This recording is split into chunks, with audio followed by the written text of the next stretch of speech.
Hi there, my name is Toby and this is Body Efficiency Training. On this channel I talk about body dynamics and Qi energy, the life force. Qi is not really thought of as a serious science because it's not a physical thing. Qi is not physical, so you can't really detect it. There's no science to it. But I'm saying there is a real science to Qi, and it's the same as Aether, which is Tesla's science. And this is very different to all mainstream science and everything that we've been told. It's very different. And what I'm sharing here on these lectures is again very different. So I've got a unique approach. I'm coming at this from another angle. And I'm starting all over again from the beginning. So this is far out. This is crazy, crazy stuff. But bear with me, because there is a logic to it, and a logic that anyone can understand. You'll all be able to understand this. Now, whether you agree with me or not is another thing. But in a way, you see, it's difficult to understand this because trillions and trillions and trillions of dollars has been spent on science. And you've got all these scientists, all these intellectuals, all these people with PhDs and Nobel Prizes, all these institutions. And how can little old me sit here go against all that? It's very hard to let go of that. Look, just because trillions of dollars have been spent on something doesn't mean it's correct.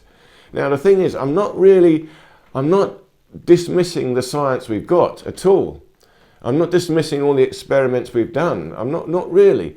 All I'm saying is we're approaching it from the wrong angle. If we could change our approach to science, we would get further. You see, I think we're limited, and we're severely limited because the science we've got is slightly off center. It's missing out a big chunk of reality. It's ignoring something. It's ignoring the life force. It's ignoring consciousness, living systems. It's ignoring the non-physical. There is something outside this physical world. Non-physical is totally ignoring that. So you can't build a science unless you include this.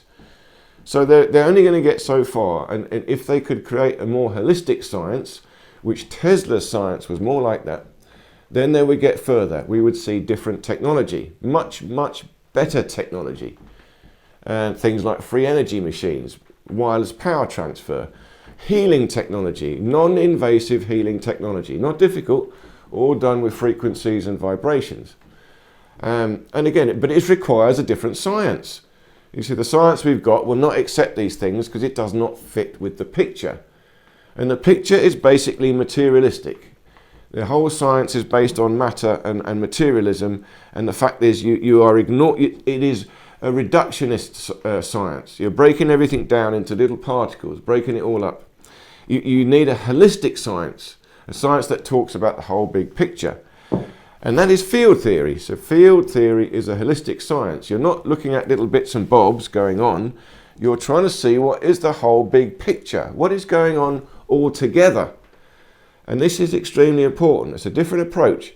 And it's hard to get your head around it because we've all been programmed with this idea of atoms, separate, things are separate. Yeah, and we're getting closer now. We now understand that this is energy. This is matter, but matter and energy is the same thing. But we still haven't quite got the fact that these are not separate objects. We still can't quite accept there's a field. A field is not a separate object. It's not little bits separated. It's not things connected. It is just one thing. A field is one thing everywhere. And that is the nature of reality. The underlying nature of reality is the field. A field. It's not what quantum mechanics is having us believe, little dots, little particles all bumping together. No. It's not that. It's not separation. It's connectedness. One big field. It's fluid. It's not fluid like water, because we know water is made of molecules, which is made of atoms, blah, blah, blah. But the atoms, the molecules that the water is made of, those atoms are made of ether. Ether is the pure fluid. Pure fluid. Well, ether, okay, we actually got four things. Now, if you look at my previous lectures, I work up to this. But now we're at the stage where we've got four things in the universe. We have got, number one, we've got ether. Oops. Ether is also Qi energy. So it's the same thing. But this is non-physical. This has no Cartesian value. It's outside 3 dimensions. Now ether will become electromagnetism. Okay, electromagnetism is combined is a combination of dielectricity and magnetism. So this, we will call this the dielectric field. So the dielectric field is magnetism, but this is a better way of saying it. It's much simpler because dielectricity implies a voltage, a potential, and the field implies the force of this voltage wanting to return back to inertia. Again, you have to look at my previous lecture, but I'll come to that in a minute. But ether is non-physical. This becomes a dielectric field. So this is the field we're talking about. This is already manifest, but this is electromagnetism. But even electromagnetism is not made up of photons, little dots. It is a pure fluid field. It is infinite. See, I've got a magnet here. This is a magnet. But the magnetic field is not made of little dots. It's a pure fluid field. And it goes off to infinity and it comes back again. So magnetism, the dielectric field, is also fluid. This is pure fluid. It is not a separation. Well, now we get to separation. The dielectric field, there can be a single standing wave which becomes freestanding. A single standing wave of the dielectric field becomes the neutron. The neutron. So there is one particle and only one particle. It's the neutron. The neutron also becomes a proton. So a neutron and a proton are the same thing, two states of the same particle. And there's only one particle because there's only one standing wave of the one and only one field, which it comes from the ether. So now we've got 1, 2, 3, and neutron then leads to all matter. So this is now matter. So this is the only separation that happens. Once you've got neutrons, now you've got separation between particles. But this is where the separation happens. There's the field, this is pure fluid, no separation. And they've got one more thing. One more thing. Once we've got all matter and all different states of matter, we've now got a material universe, but a material universe with a single force that animates it, the dielectric field. But this single force comes from the ether, which is unmanifest, pure potential. In here is consciousness. Consciousness is not physical. In here is mathematics. Mathematics is not physical. In here is geometry. Geometry is not physical. But this exists, it is reality. Once we've got these three things, now we have one more thing, which is life. Life. See, what is life? Well, life is a combination of these three things. We know we've got a body here. Body is made of matter, particles, but all different states of matter. We've got liquid, we've got gas, we've got plasma, although plasma is probably not in the body. This is high state of matter. But you've also got crystals in the body. And then you also need electromagnetism. You've got the dielectric field. This thing needs a power to power it. It needs an energy. Well, the energy in the body is electromagnetic. So this is the energy that powers the body, but you also need a consciousness. You also need some information. You need a blueprint. You need a plan. Somebody's got to organize this body. It's got to build it. So here's the information, here's the energy, and here's the substance. With all these three things, we can have a life form. We can create life. And so what we've got in the universe now, this is the four things we've got. This is what we're playing with. We've got ether, non-manifest, unmanifest pure potential, everywhere and nowhere. Then we've got the dielectric field, electromagnetism. So again, this is invisible. We can't see it, but here's another magnet here. Let me just put the lid back on. See, we've got two magnets. Now, there you've got a force. So I can feel this electromagnetism. Oops. So I can feel it, but I can't see it, and I can detect it. So it is manifest. It's a manifest force. But in the middle of this magnet is a point of inertia where the ether begins. So right down in the middle there, the ether is turning into the dielectric field. The dielectric field is spreading out. And this is creating a force here. But this is a magnetic substance. So this substance is created from neutrons.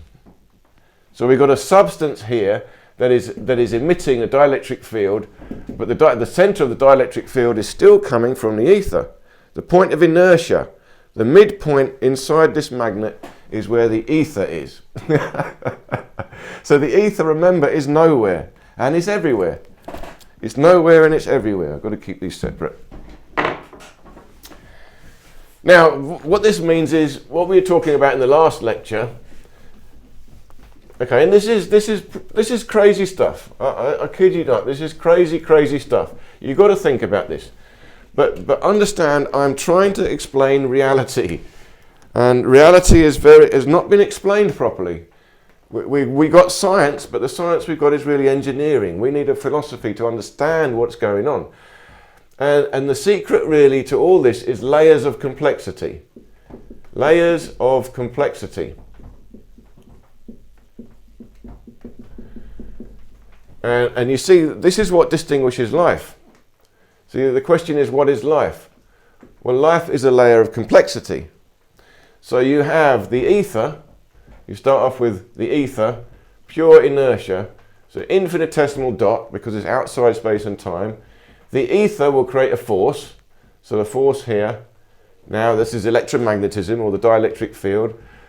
The force will create a particle, so now we've got a neutron. But the neutron, you see, very interestingly, as soon as you've got a freestanding wave of the ether, or a freestanding wave of the dielectric field, to be more specific, you see the ether can create the dielectric field, but the dielectric field has to create the neutron. But inside the neutron there's a point of inertia, so the neutron still wants to return all the way back. This is inertia, this is a point of rest, this is the emptiness.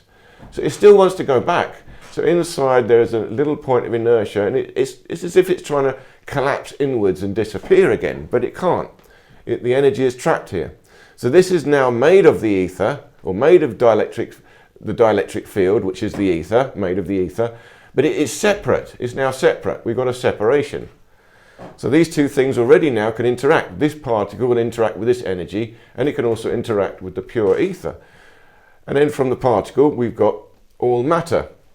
And again, last lecture I did this, but you've got all material substances, okay? All different material substances.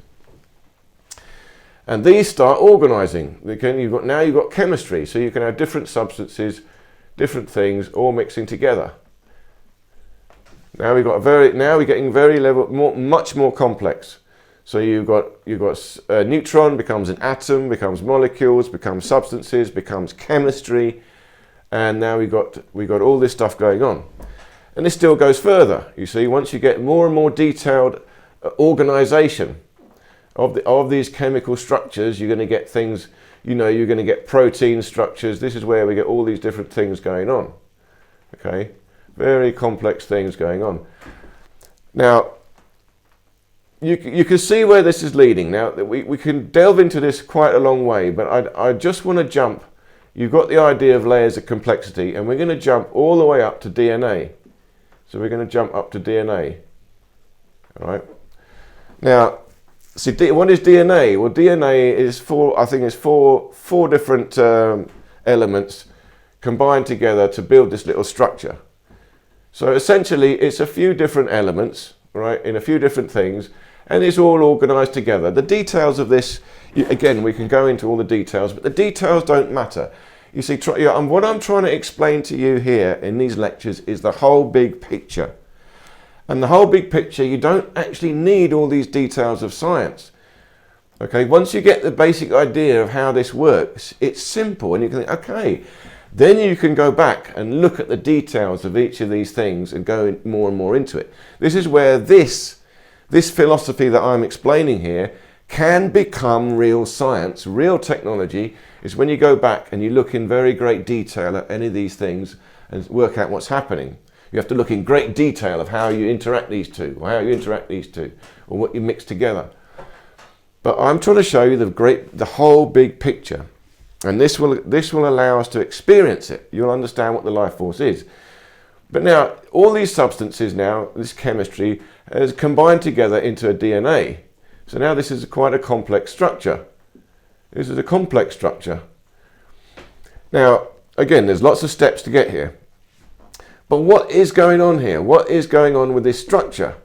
So this structure is organized. It's clearly been organized somehow. Now, It's organized because these bits and bobs fit together. You imagine all these little bits and bobs. It's like a child playing with Lego. They fit together, fit together, fit together, and you can make more and more complex things. And you finally, for some reason, you managed to make this thing.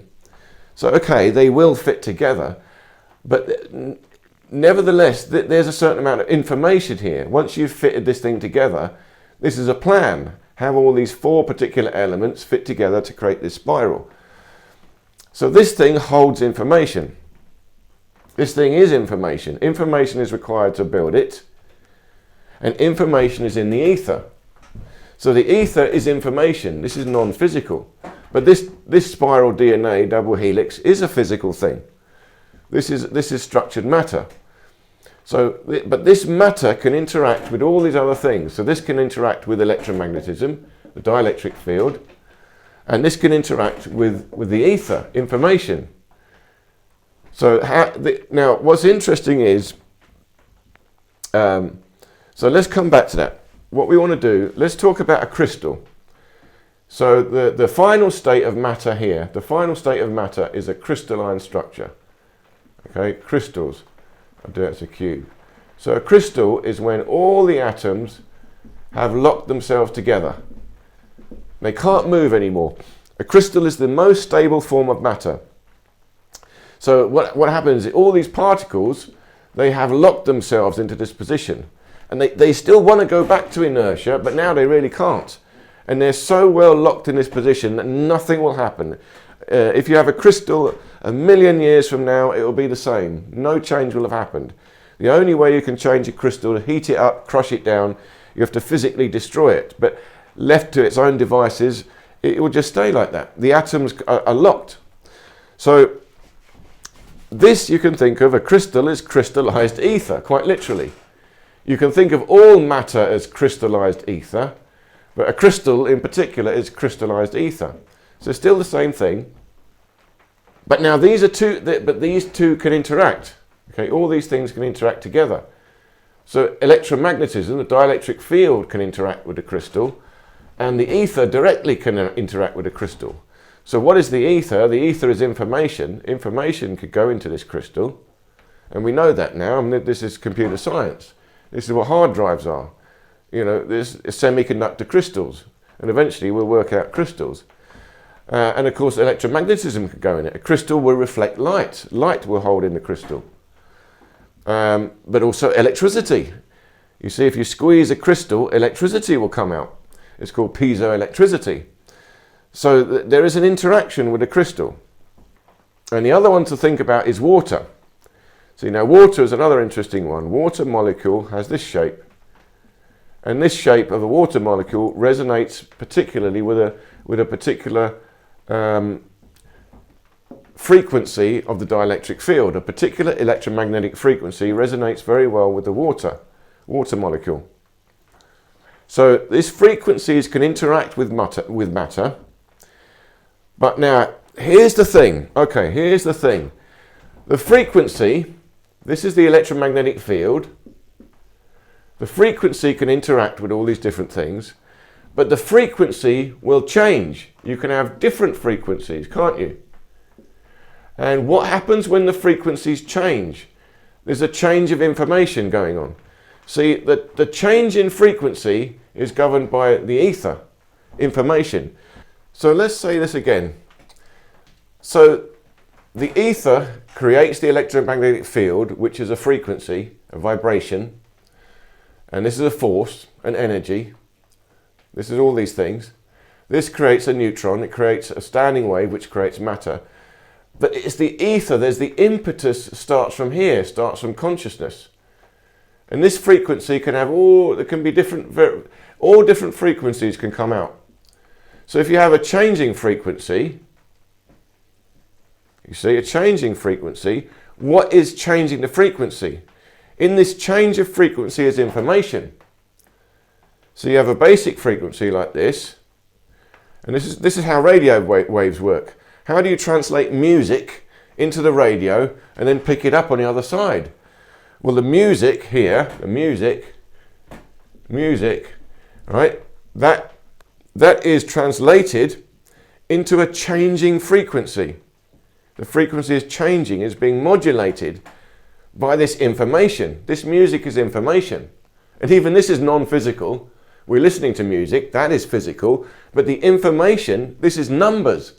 Each note is a different frequency, and music is the frequency changing according to a particular pattern. But that pattern is not physical.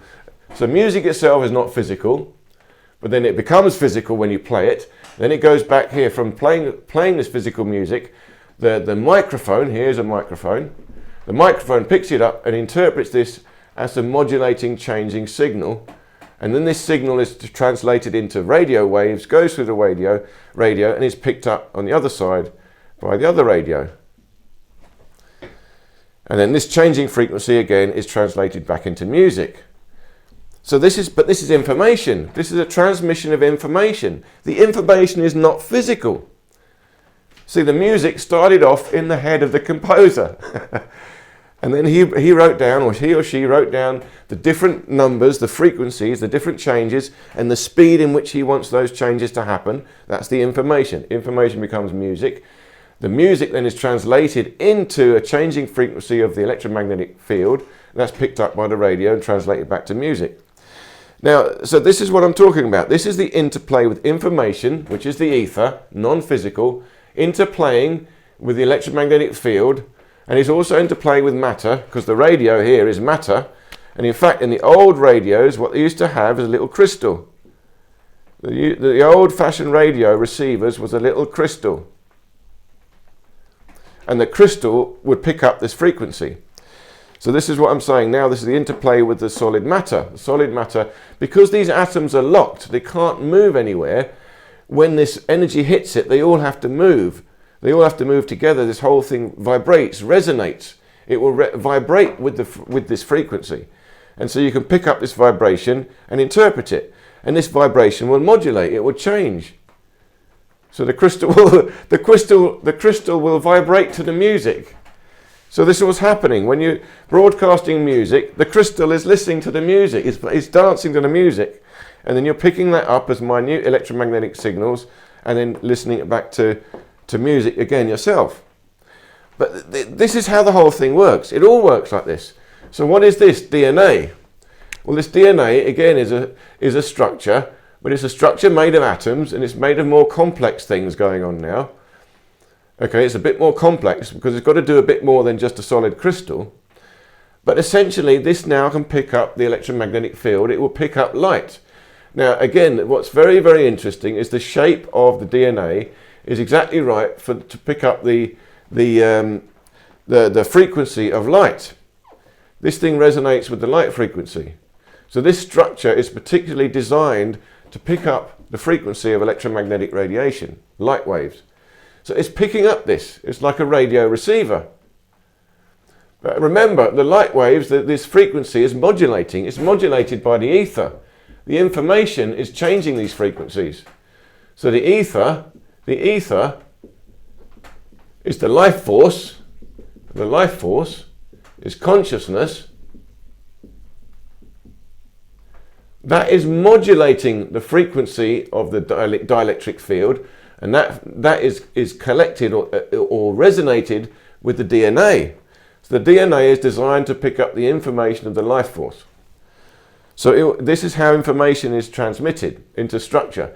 So this now is an information receiver, and therefore it knows what to do to divide itself and to start building life. And all life forms are going to be built on this. They all are. It has to. Everywhere in the universe is going to be built on DNA. It's because it's built on the 4 basic elements. And those 4 elements are 4 basic structures of 4 basic atoms that are built on the neutron, that are built on the dielectric field, which is built on the ether. So there's only one solution. There's only one solution for life forms, which is DNA. DNA is the one solution. It's the way physical matter, neutrons, have been organized in such a way that they can pick up the information of the ether through the dielectric field. So we're literally, light is shining on us, and it's being picked up by the DNA, and information is, we are receiving information. That information is the life force. So this is Jedi knowledge. We are the Jedi. The life force is coming to us. And there's more than that. We talk about there's mitochondria. I've got to talk about mitochondria as well in time. But you see, it's very interesting that we as life forms, we exist in symbiosis with mitochondria. See, our cells have got little energy things in there, little mitochondria, but they're separate organisms, little separate organelles. And they exist inside our cells, and we live in harmony with these things. So life force is all about cohesion and harmony, living things all working together. And this goes back to cohesion. This goes back to what I was talking about in the last lecture, coherence. Coherence. You see, the DNA, all these elements are cohering together to make this one structure. Now this one structure acts all by itself like a single unit. And this structure is changing all the time. DNA is always changing. They don't know why it changes. The information is changing because the information coming to it is changing. So it can change. And this is what we've got to realize. We are in control of our DNA. The DNA is controlled by the ether. That's us. We're here, the non-physical. This controls it all. This controls the information that is broadcast to the DNA. And this is what is called now epigenetics. Epigenetics. And you can look into this. Epigenetics, very big. But epigenetics has been proven now is that the mind essentially overpowers your genetics. The mind, or the consciousness, in other words, the ether, the Qi, controls the DNA. It controls everything because it is the information that programs it. It's the information that built it, and it's the information that programs it. So, this gives you a bit more extension of what we were talking about in the last lecture, layers of complexity, and how this leads to life. So now let's have a look at life, different life forms, and go a little bit further with this. You see, so remember, there's four things we're dealing with. We've got the ether, non-physical. Then this leads to the dielectric field, or the electromagnetism. So that already is a fluid field. It's not separate. It's a continuous field. Very hard to get your head around it. From the continuous field, a standing wave is produced, which creates a neutron, and now we've got something separate. Now we have got something separate. And from this separate neutron, all other structures are created. All other structures. And then the interplay of all this stuff creates layers of complexity that lead up to life. So you've got life starting off here, the DNA. There's the DNA. And I mean, it's very similar to what I was showing you before. There'll be a point of inertia, but look, it's like a double spiral. Spirals go in and out. So this is all, it's all basically one and the same thing. But the DNA is going to lead up to, say, a cell. So here we've got a cell. And the cell's going to lead up to different organisms. So let's just go straight up to a fish here. And so on and so forth. Then you're going to have another organism. So here let's have a cat. So here we've got a cat. It leads up to, go straight up to a monkey. So here we've got a monkey.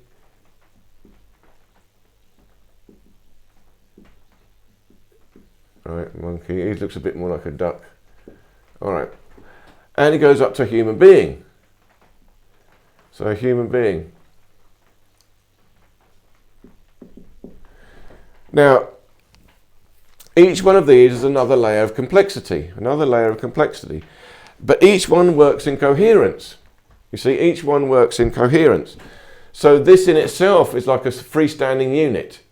It's working all by itself. Now we've got a cell. This is like a freestanding unit working all by itself. So this requires, in here we've got the ethers coming in. The ether is coming in. The ether is giving this information to hold it together. This requires its own life force. This will have its own little identity.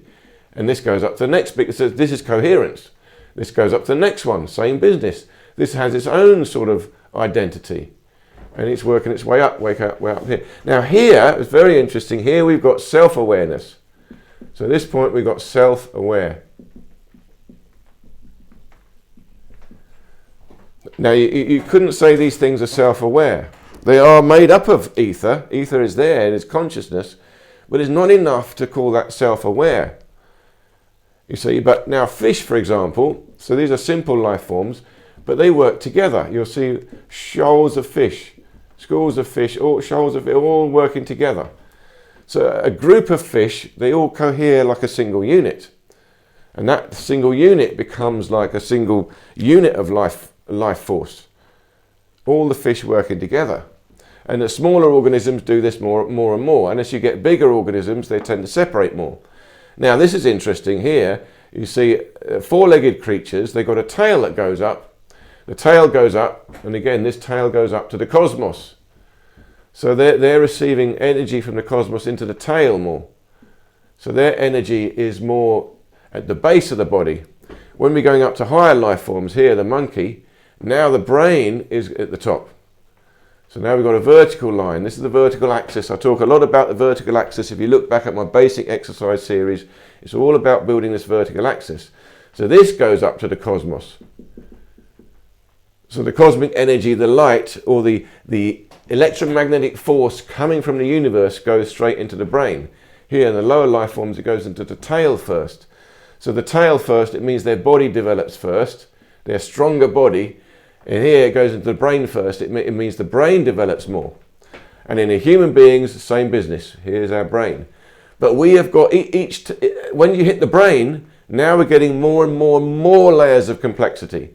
Inside the brain, we've got a lot of stuff going on. So now we've got, but inside the brain we have got layers of complexity like a computer.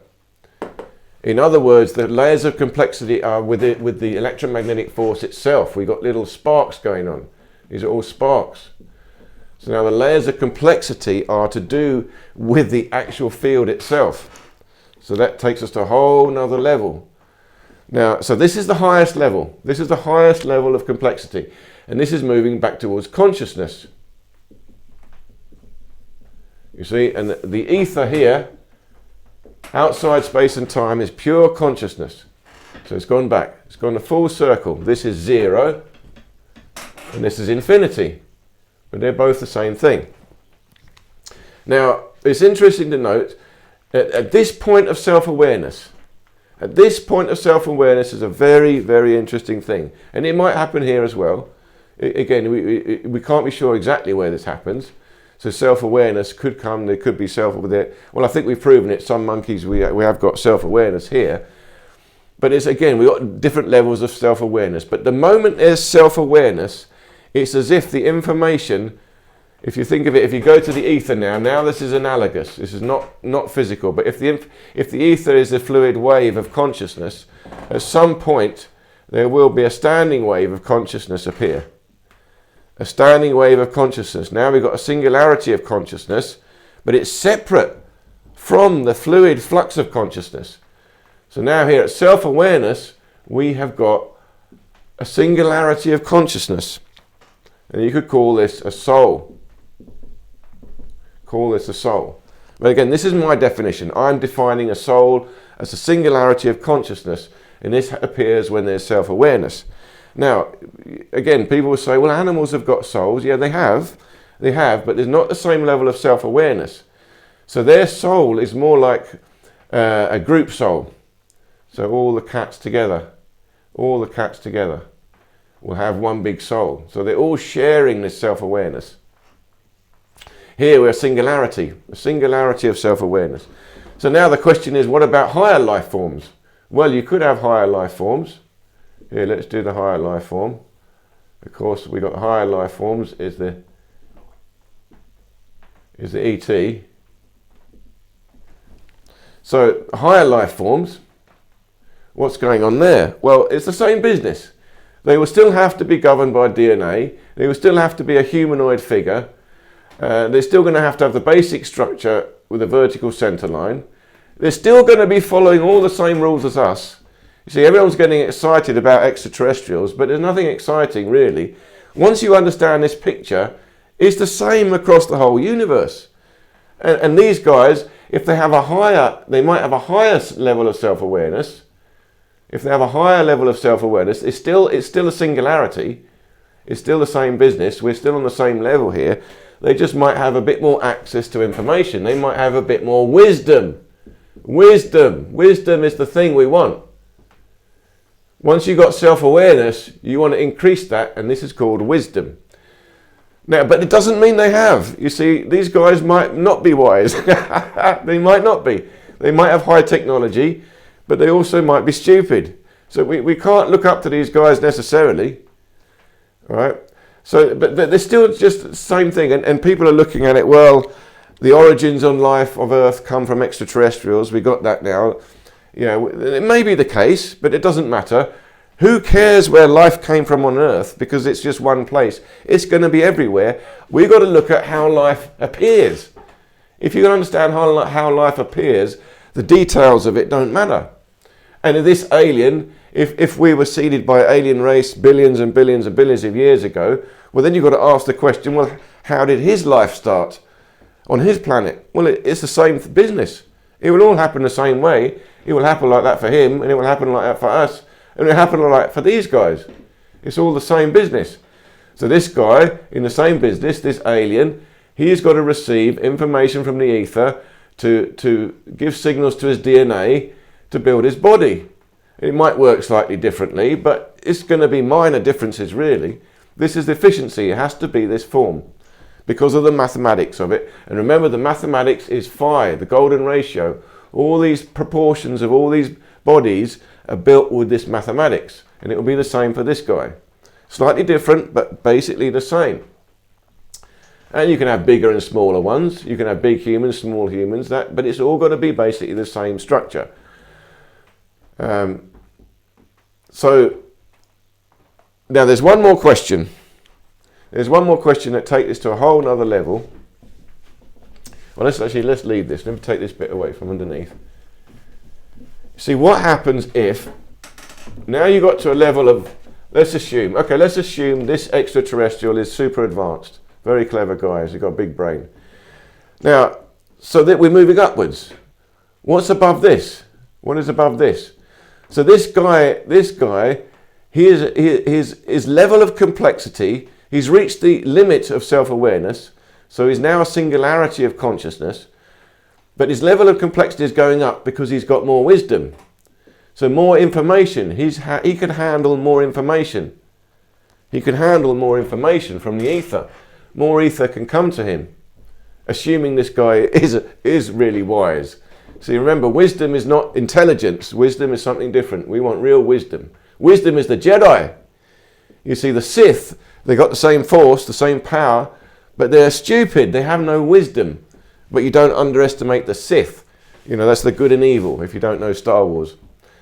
But look, what's above this? Now, here's very interesting. Once you get to a certain level of consciousness, now you can actually start working with the field itself. You see, because ether controls the field.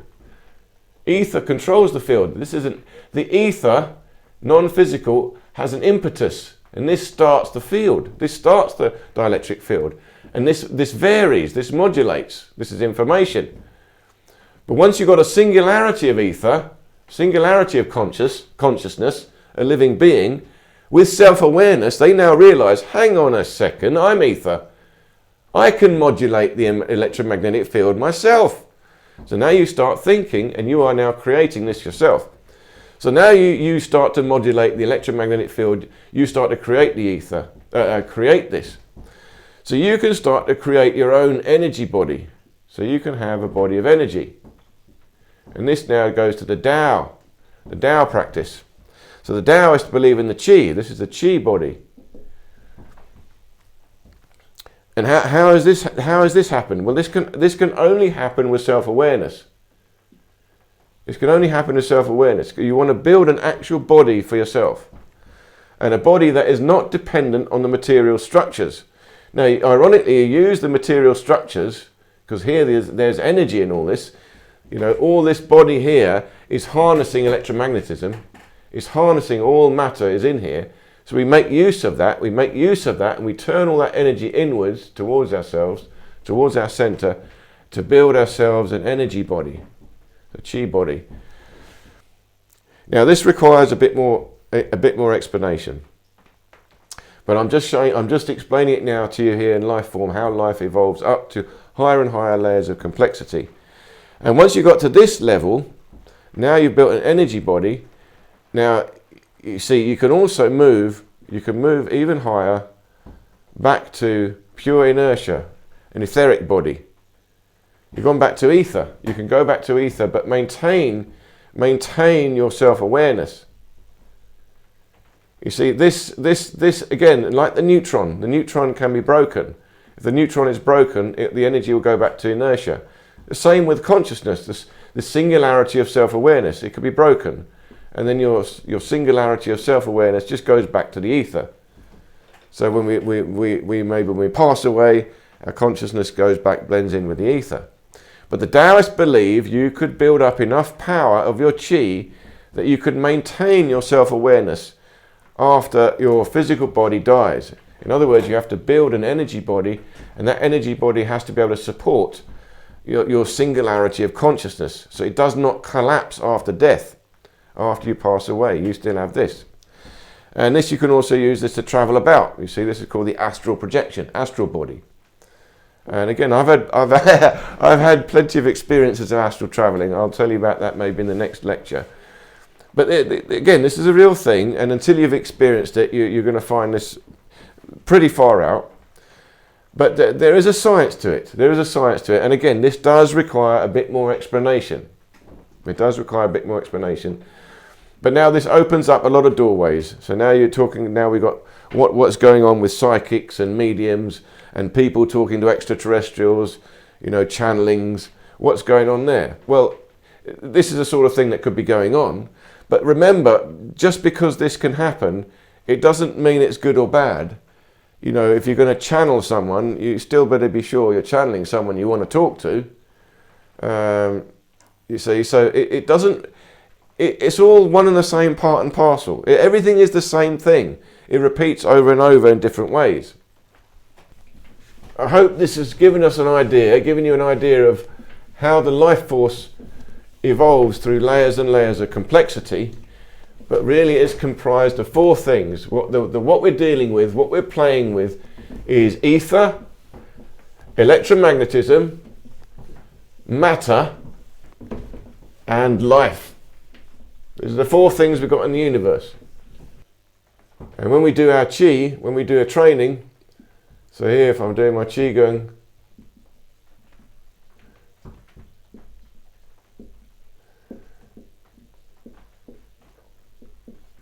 so when you're doing your training, you've got to understand what's going on here. You've got to understand what's going on. Here's the point of inertia. I'll give myself a smile. Here's the point of inertia. This is the center of your magnetic field. The magnetic field emanates from here, going around like this. And this goes up to infinity, and this goes down to infinity. But this point is the emptiness. This is the nothingness. But this is where the ether emerges. This is where the Qi emerges. This is where you can create it. This is where you've got to build your singularity of consciousness. This is the seat of your soul. So when you see, remember, it's coherence. Coherence. This is key. This is what we've got to do when we're meditating, when we're practicing Qi. I've got to integrate my mind and body together. I've got to create this coherence. The more I can create this coherence, the stronger I can create this singularity of consciousness. And this also becomes your aura, a field around you. So you focus your attention here, to this midpoint here, the seat of your soul. Feel everything emanating from here. Integrate all your bodies. You've got the center line here. This goes up. So that you want to feel this center line. That's the line of inertia. And then around here you've got a disc. That's the disc of inertia, the plane of inertia. Well, there's more to it than that. You see, you're also resonating with the DNA. You can also visualize the DNA coming down here. So when you do this, imagine all your DNA resonating. All your DNA working together in coherence. So all the DNA, they're feeling the light. There's light coming down from the universe. And here, this is the North Star. North Star. because the North Star, the Earth, and here's the Earth, so the Earth pivots around the axis of the North Star. So that's the centre line we want. But of course that's not the ultimate centre line. That goes off to, where's that one? The next one will be the centre of the galaxy. And then the galaxy will have another one, centre of all the galaxies. But this ultimately this goes off to infinity. This goes back to the ether. So the ether is descending down. This is where the ether comes. And then down here is material reality. So when you're thinking sinking down into the earth, this is where you've got crystallized ether. Here is the crystal. And you can imagine you're standing on a beautiful crystal. And there's still some debate of what's in the middle of the earth. So it could be a ball of molten metal, or people also think it's a giant diamond. There's a giant diamond in the middle, and I like that. I wouldn't be surprised if it is a huge diamond in the middle of the earth, and that's a crystal. So the huge crystal, so this is where the ether and the crystallized ether interplay, and we're in the middle. We're in the middle between the fluid ether and the crystallized ether. And when we do our practice, this is what we're concentrating on. Our feet go down into the earth, our head goes up into the heavens, but it all comes to the midpoint. The midpoint is in the heart, the coherence. And here this is emotions. Emotions come from here. This is emotion. Emotion. Remember, where does the impetus from the ether come from? I talked about in lecture 2. The impetus is desire. Desire. We have a desire. The desire starts here, and boom, the universe manifests around you. The vibration starts here. It comes from an impetus, a desire, and then desire goes out and ultimately wants to come back in again. But what we're trying to find in this point of inertia is a point of balance, a point of harmony, a coherence. All these layers of complexity in your body, all different cells. Your body is made of cells, loads of different cells. Visualize all the cells working together. They're all in coherence, working together to build your one big body. So this is the training we're doing. This is how this science works together with Qi Gong, how we're actually training. And I'm calling this Qi Gong, but this is really my own way of explaining this. But if you look at Mantak Chia, again, I recommend Mantak Chia to understand more about the Tao. But he will talk about spirals, the galaxy spirals coming down, spirals to the earth. They do this spiral, they rub the chi like this. So you circulate and circulate. You're getting the energy moving. This is all to do with the electromagnetic field. This is all dielectricity, it's magnetism. And this is literally your magnetic field, quite literally. Quite literally, but you control it. You see, otherwise your magnetic field is doing all different things everywhere. You control it. Make that the center of your magnetic field. It emanates out there, from there, and increase the power. Increase the power of this magnetic field. This will protect you. This is your immune system. This is your inner peace. And there are other centers in the body. Again, I'll talk about it. There's one in the belly, one in the head. And we'll talk about these more in time. But essentially, this is closer to the physical body. This is closer to matter. This is your center of gravity. This is your center of gravity. And this is your center of awareness. You know, this is your thinking. This is your brain, obviously. So this is the center of your senses, your brain, your eyes, your senses come in here. But this is the center of your soul. This is your soul power. This is the ether, this is the chi, soul power. And it is exactly like James Brown's soul power. It literally is. That feeling, soul power is here. All right, well, I hope this made sense. I hope this made sense. The next lecture will be coming, and the next day we're going to go a bit deeper into this, into the mind-body connection, how this all works. Because we've got to understand these things now. We've got to understand what's going on in the human body. This is the interplay between consciousness and matter. The interplay between ether and crystallized ether. And in the middle is here the balance point. So that will be the next lecture. But do leave any comments or questions below. I will get back to you. And check out, if you haven't heard the other lectures, please do go back and listen to them, because they build up to this. So if some of this didn't make sense, you have a look at the previous lecture. Okay, thank you very much for watching, and I'll see you next time.